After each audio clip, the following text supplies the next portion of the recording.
Good morning দোস্ত। আমি বর্তমান কিন্তু নতুন আর একটা জায়গার মধ্যে ডিউটিতে আইছি। সব কিছু আপনাদের দেখাবো, তাই দেখতে থাকুন, স্কিপ করবেন না। স্কিপ করলে কিছু বুঝবেন না। সারা রাত ডিউটি করছি। এটা হলো রাস্তা, এটা কিন্তু নতুন জায়গা। আমি কিন্তু এই বাড়িটার মধ্যে পহরা দিছি। এই চেয়ারটা দেখতেছেন না, এই চেয়ারটার মধ্যে বসে কী পহরা দিছি? এইসব গাড়ি, বহুত দামি দামি গাড়ি।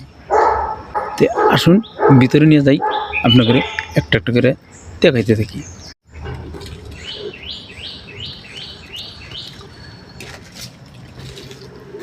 এই দেখেন, এই ছোট্ট একটা কেবিন, এই কেবিনটার মধ্যে আমি বসে কিন্তু পড়া যাচ্ছে।